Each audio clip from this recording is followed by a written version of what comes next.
Welcome back to another episode of the Gap Downbacker podcast. Today we have Coach Nick Davis, the defensive coordinator at Rose-Hulman. Coach, how you doing? Pretty good. How are you? I'm doing pretty good. Let's hope we can make this work since, again, for some reason, my computer says I have no memory. So thank God for external hard drive, and we'll see if the hopefully I don't have to try to call you back and reshoot this. So, um, I think most people know who you are at this point, but just in case, and because you've been on my channel before, I post your channel stuff every now and then on both Facebook group and their stuff. But if for some reason, if somebody listening to this doesn't know who you are, can you kind of give a quick background? He became DC at Rose-Hulman. Yeah, so I got to Rose-Hulman. I was a graduate assistant at Ottawa University out in Kansas in AI school. I got to Rose-Hulman in 2012. I actually applied for our D-line job here at the time, and me and another finalist and the running back coach left on the same day as we were kind of interviewing. So Coach Sokol thought maybe I could coach our running backs, offered me the job, and I said I'd get back to him.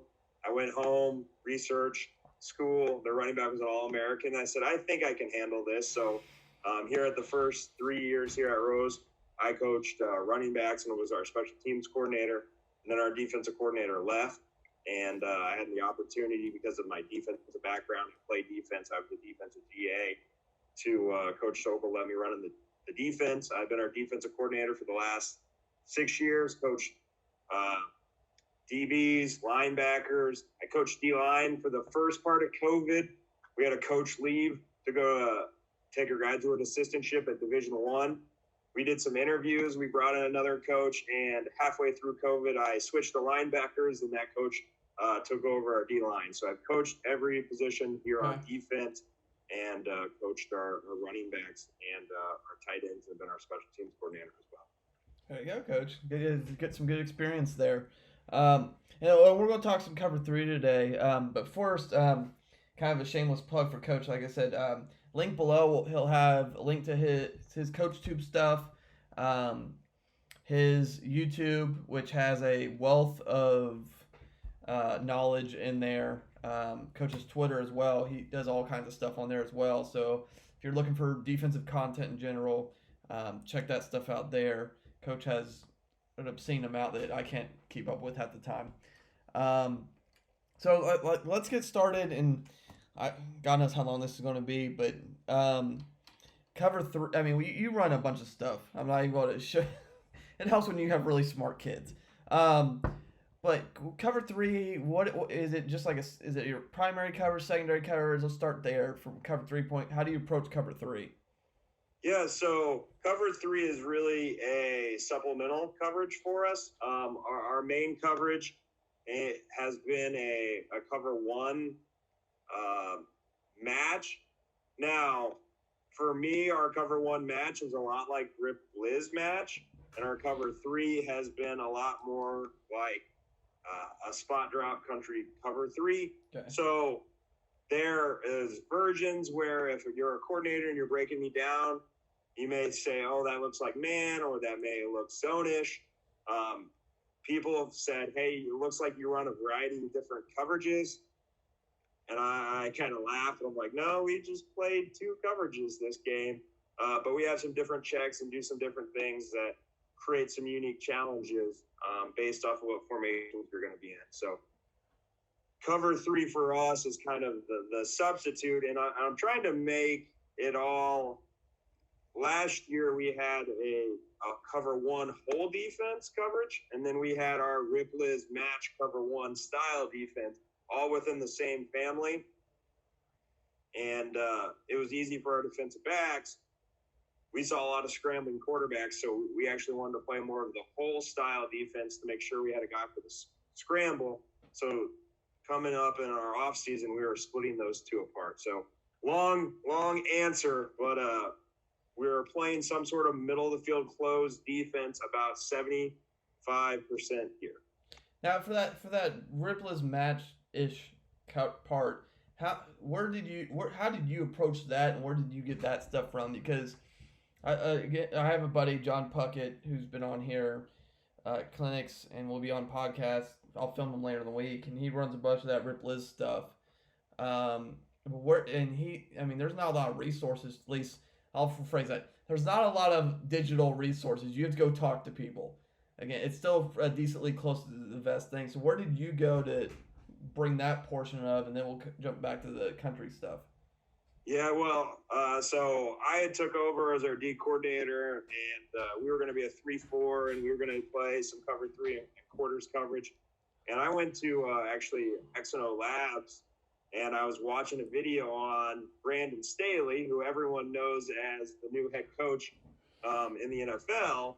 But Brandon Staley was a defensive coordinator at John Carroll for a few years there in Ohio.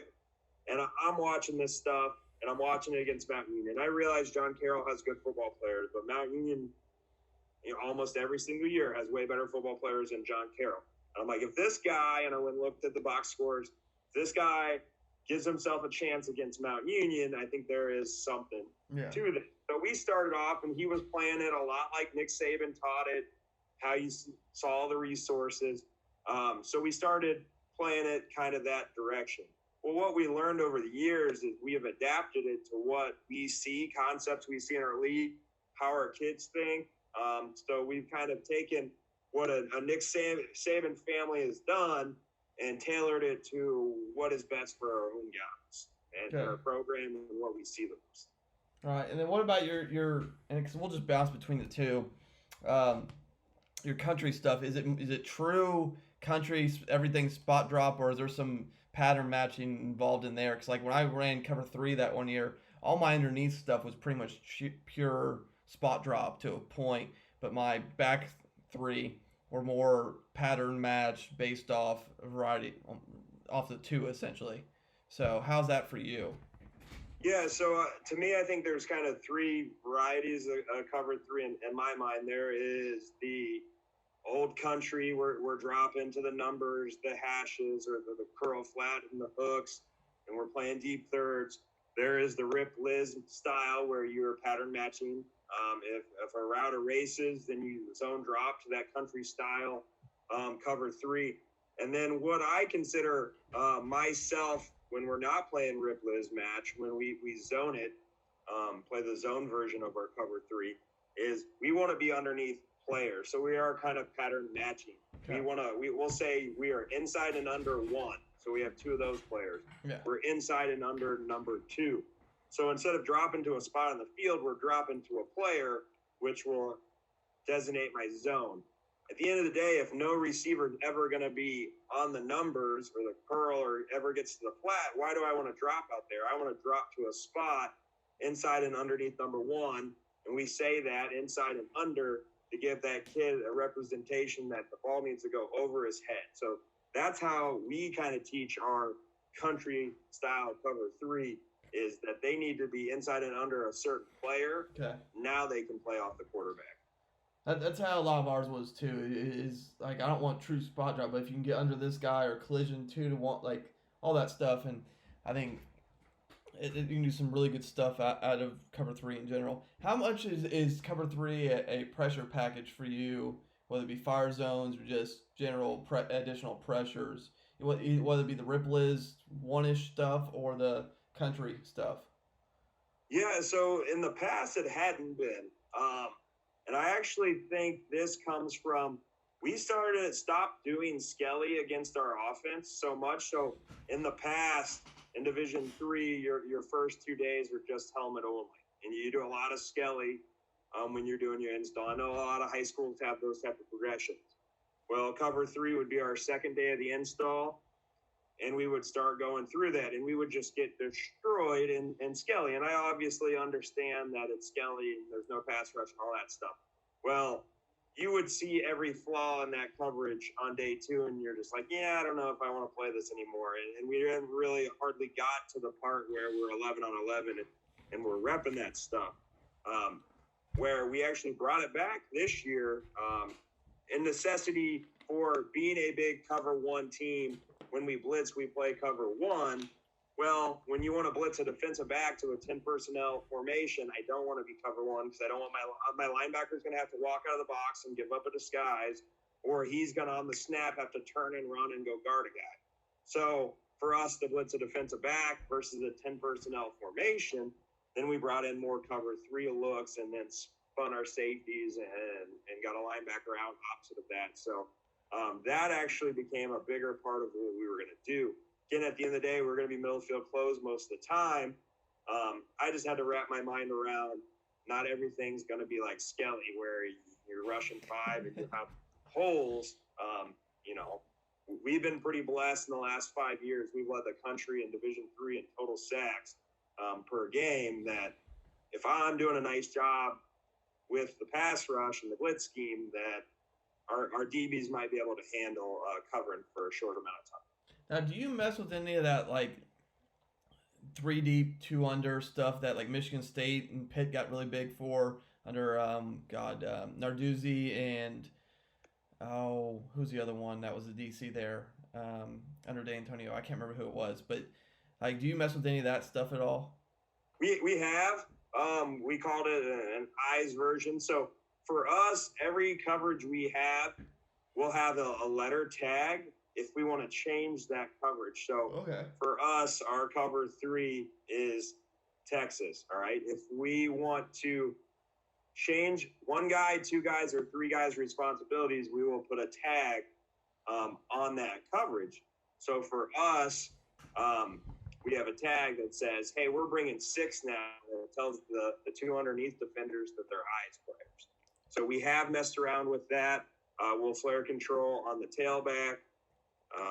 Again, at the end of the day, because I play cover 1, I feel, and we're so aggressive with it that me bringing 6 and flare control on the tailback and playing cover 1 to me is a little bit better than playing that coverage in some aspects, because you get in a world where you're carrying 2 vertical and then the corner's got to play tough on number 1. You're really playing man. Yeah. So why not play man at the end of the day? Right. So I run into those things. If I was a quarters team, I think I would be more likely to play that coverage if we weren't true playing man across the board. So sometimes I get down to it. I'm like, what's the risk reward? And why not just play our base coverage style, a cover 1, when we're bringing 5 or 6? Well, I've always looked at that 3 deep, 2 under stuff. From your opinion, what is the risk versus reward ratio there? Because I've always been curious about it. Like I remember, oh God, I want to say it was Narduzzi spoke at our state clinic like 3 or 4 years ago about some of that stuff. And I loved it, but I'm just like, I don't know how to teach it, so I'm not gonna. And I was in a run heavy league too, so it really wasn't any benefit from a pass standpoint to run it. Like I can still run my cover 3 stuff, and it doesn't really change anything. So, from your point, what is the like risk reward for that style of attack from your experience using it? Yeah. So, I mean, you're going to be teaching 2 safeties the kind of what we say shuffle read based off the quarterback, and that's a technique that we'll teach our linebackers. So you need to bring, either that DB coach needs to coach those guys pretty good on the technique, or you need to send those guys to the linebackers to get those sort of reps. The reward is, I think, that if they ran slot fade, you're in a better situation for slot fade. Versus the middle field closed defense would be the reward. The risk is if they block you up, block all 6 with the 6, they may be able to get you. And I mean, I guess the reward also is you have a lot of vision to where the quarterback is. So if all 5 of those guys are on the same wavelength, they're doing it, they're coached up right, you feel pretty safe. Versus the man coverage, if you're playing a cover 1, you got 1 guy playing the receiver and 1 guy watching the quarterback. So you only really have 2 guys on the intended target. Yeah. So, again, a tool for your toolbox. If you got time and it's what you do, I think it's great. If you're a cover 3 team, that's bring 3, bring 4, bring 5, bring 6. Yeah. Play it all. For me, I'm just like, it's a lot easier for me to flare control, play cover 1, and have everyone covered up. Now, going back to your country cover 3 stuff, you mentioned you just essentially tag everything. How many different tags, and then do you try to carry those in each week? How's that kind of look like? Yeah. So for us, we're generally gonna have a tag that brings a defensive back. So we have our regular coverage. We're gonna have a tag that brings our defensive back. We're gonna have a tag that allows us to bring 5. All right. So instead of changing the coverage family, we'll bring a tag onto that coverage, so we're not creating 1,000 different names. We'll have a tag to bring 6 and flare control, or have that D lineman drop if it's a zone coverage. We're going to have a tag that tells us to be a 3-man rush with a spy. We're going to have a tag that tells us it's a 3-man rush with an extra dropper. Those are kind of our base ways. When we get into our 6-down fronts, we have a few ways to read the protection. So that's a certain tag. We have a tag where we'll get our linebacker out of the box, which creates a 3-high defense for us. And based on that coverage, we may drop a safety down. We may be a 2-man. So we don't have a safety, we're just going to play with a 5-man box. So that allows us to get to our certain tags. If I want the country style cover 3, we have a Z tag telling us, hey, instead of playing Ripley's match here, which is our base coverage, let's just play the zone version of it, and everyone drop it and play vision of the quarterback. So in a given week, we may play with our cover 1 stuff. I think we would bring in 5 tags. With our cover 3 stuff, we may bring in 2 or 3 tags. But again, we're telling, our 1 tag where our linebacker goes out of the box and we bring a safety down, that just talks to 2 players. It talks to our 1 safety and our 1 linebacker, and they're exchanging roles. So everyone's doing the job. Is it the best for the whole entire structure? Maybe not, but it's the most efficient way that we can teach the stuff, play a different style of coverage, and not be super confusing for the kids. Okay. Now, from a teaching standpoint, how simple? I mean, you obviously have really smart kids, but the multiple tag system, how efficiently is that taught, and how do you teach it, and so forth? Yeah, so like we'll put up, hey, this is Ripley's match, and we teach the kids the 2x2, the 3x1, the empty rule, what they do with wings and stuff. We have like 8 formations we feel are the core formations we're going to see all season, and we teach all those formations and the adjustment. We don't go into a game, and we can do this with a 2x2 call, and hey, if it's strict, we're doing this. Our kids know if we signal in Ripley's match, this is what we're doing versus 2x2, this is what we're doing with 3x1, unless we tag something else on it. So once we've taught the Ripley's match, it's really easy. We say, okay, this is S Ohio or S Texas or S Ripley's match. Now, Bob, our hybrid guy, you're spying. Everyone else, it's Texas. So great. Bob knows. We move on to the next. Hey, this is our extra dropper tag. Hey, Bob, hybrid guy, you're always going to be the extra dropper. DBs are like, oh, perfect. So for the first 3 coverages we've taught, the DBs do the exact same thing. I'm telling a certain player, hey, you got 2 more jobs. So I put a little bit more on our Bobs. Okay, let's go to where we're replacing a linebacker in our tag.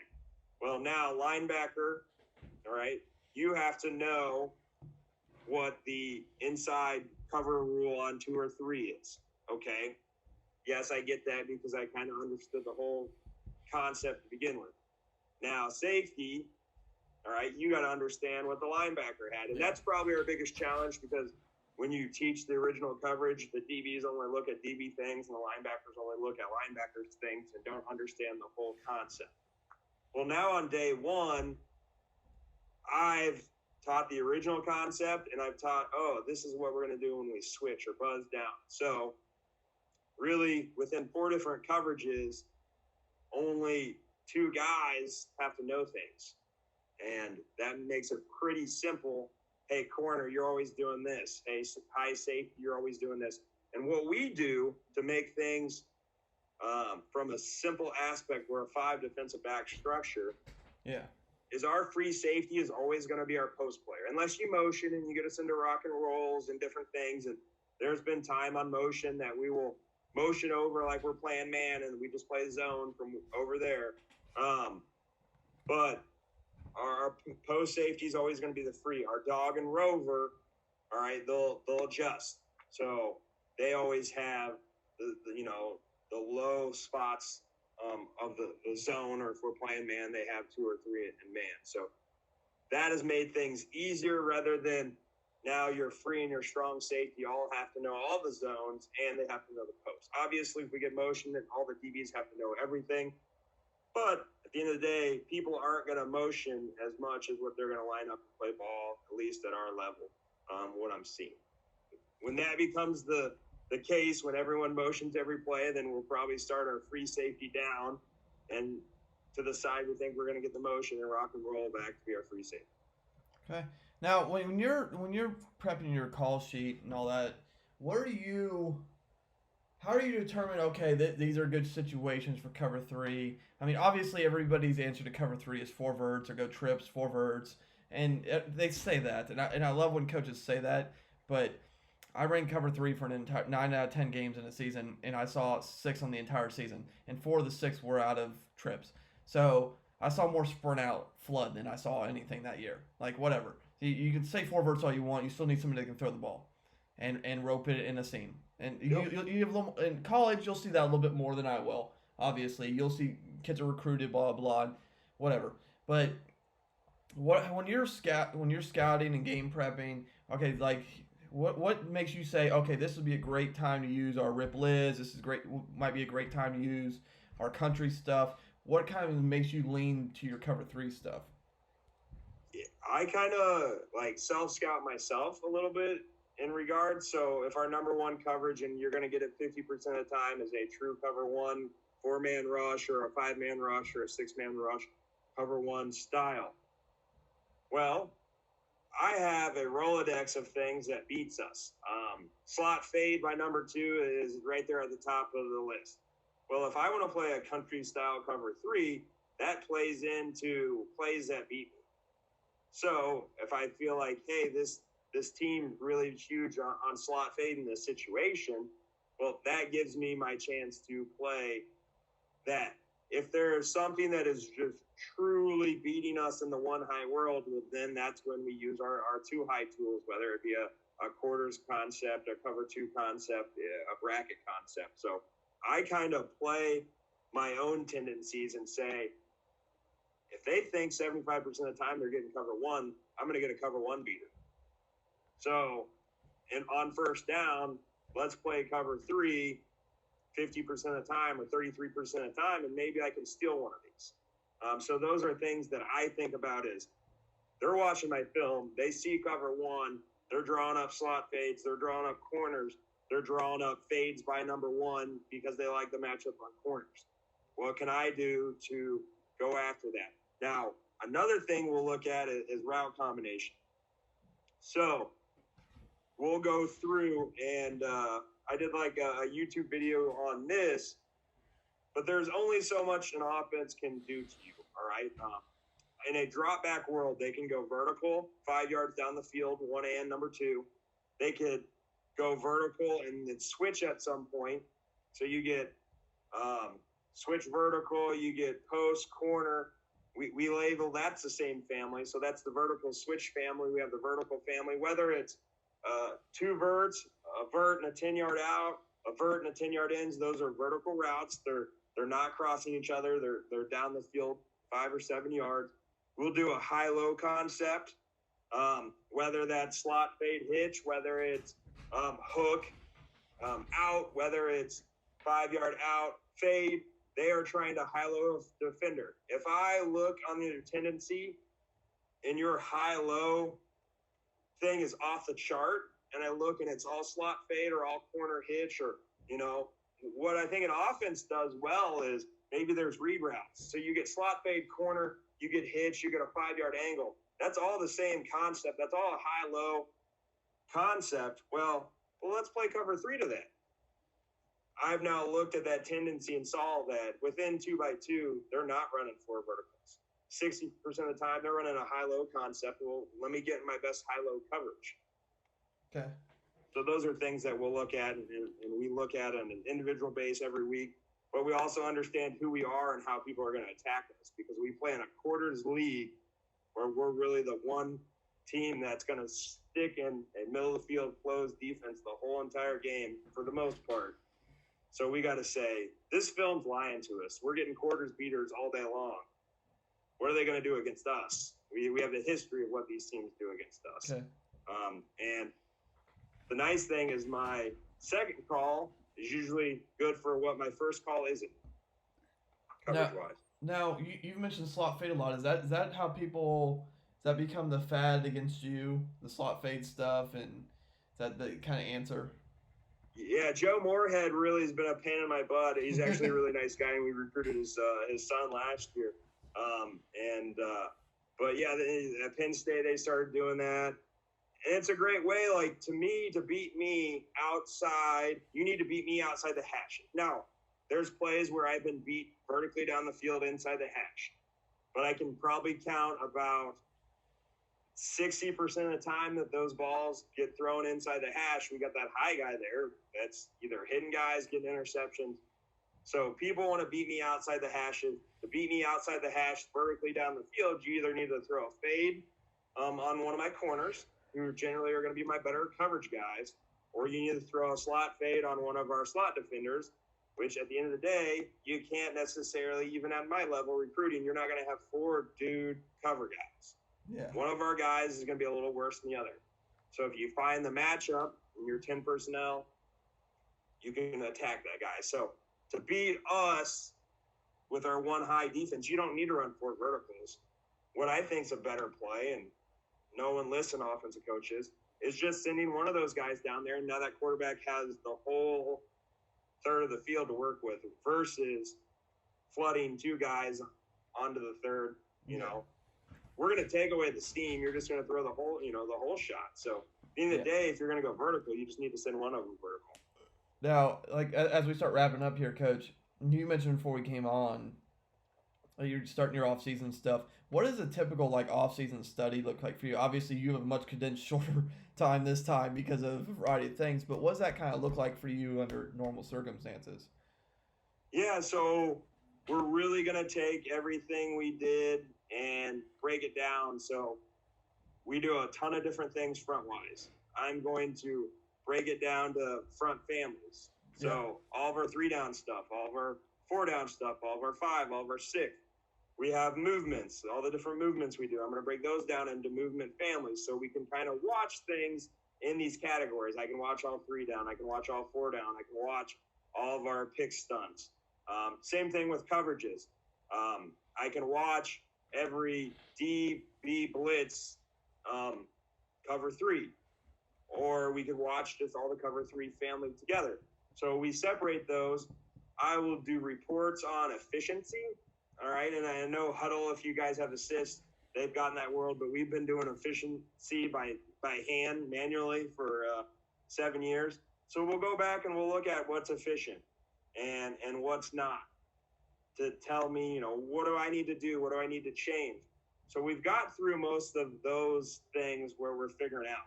Then it's kind of figuring out what teams are like us, or what teams we want to be like. And so that's kind of the part that we're getting into now, looking at some Oklahoma State stuff. They're a 4-down team, I would say, with a hybrid guy that they'll get into 3-down fronts, and that hybrid guy will come from all over the place. That's very similar to me. We'll look at Cincinnati. They play quarters coverage. They do some cover 1, cover 3 stuff, but mostly quarters from what we've seen so far. Looking at Cincinnati, who plays cover 1 or a match coverage almost every single snap last year out of a 3-4-ish personnel, and they'll get into some 4-down stuff. So watching those 2 teams right now, seeing what they do, how are they structurally, what can we bring to ourselves. So trying to find as good a teams, like Cincinnati's one of the best defenses in the country. Oklahoma State was number 1 on 3rd down defense. So finding teams that are like you, seeing teams that are successful and seeing what they're doing, and kind of a lot of times I can see the evolution of what I'm going to see the next year in Division I, because now all the Division III coaches got through our season. They got this, a few months to study up on some explosive offenses. Hopefully no one's watching Kent State out there. They are no good. averaging 8 point whatever yards a play up there. Man, those guys are doing a heck of a job. But that's kind of what we do here in the off season, at least. And what we do every day is I challenge all of our coaches. I ask our D-line coach, hey, learn something linebacker-wise. Learn something DB, teach me. DB's guys, same thing. Learn something about the D-line. Learn something about linebacker, teach me. Because all these guys want to be a defensive coordinator. Well, when they get that job, they better understand the whole entire defense. I've been blessed because I've had to coach all 3 different positions here as the defensive coordinator, and I've learned a ton because I've taught myself a ton. I want these guys to be ready when they go for job interviews to go out there and knock it out of the park, because they can talk about more than just DB play. They can talk about the blitz, why we lined up in that front, why we did those certain things. So those are things that we got the young coaches doing is. And if you can teach me something that I like, maybe we'll use it in our playbook. Now, I was going to have my final question be who you're studying or who do you like to study, and obviously you answered that point. Now, you mentioned Oklahoma State there and 1 or 2 others. Is there anybody you go to as we wrap up here, like who you like to lean on and bug about stuff, or is there somebody you just like, whether it be from a scheme point or just enjoy watching their defense? Yeah, well, Michigan was big for me with Coach Brown, so obviously I'll be trying to figure out some Arizona, way to get some Arizona film. He's got an aggressive style. He wants to blitz a lot more. I feel like we're aggressive enough, and we've done a pretty nice job rushing for it and getting to the quarterback. And my thought is when you rush 5 and 6, you beat up the quarterback. He's going to throw a ball to his best player. You better have a really good guy guarding that guy. When you rush 4, maybe he's like, oh, that guy's getting covered pretty good. Let me get on him at X progression. And you get the quarterback ultimately thrown not to his best guy. So those are things that I think about. And that's the difference between me and Don. But he's huge. I have a friend who's a quality control coach at Georgia, so I've been bugging him a lot lately on what they do. Because you'll see a lot of stuff about Rip Liz match on the internet that's from 2013. Well, the game of football has changed a lot since 2013, 14, 15. And Georgia is one of the best defenses in the country. They come from that pedagogy of that taught that coverage. How have they adapted, to what they're seeing in the SEC and what they're seeing against some of these high-powered offenses? So reaching out to him, reaching out to other friends in the profession that play our style defense or things similar. So that's kind of my go-to. But just finding some film and figuring out myself, I think is the biggest thing. Yeah. All right, coaches. Well, make sure you check out Coach's stuff below. As I said at the beginning of the podcast, all that stuff will be there. Make sure you check out our sponsors and affiliates. That stuff helps our channel along with the Patreon. And then like and share so coaches can hear Coach here and some of the stuff he brought to the table today. Thank you. And that was another episode of the Gap Down Backer Podcast.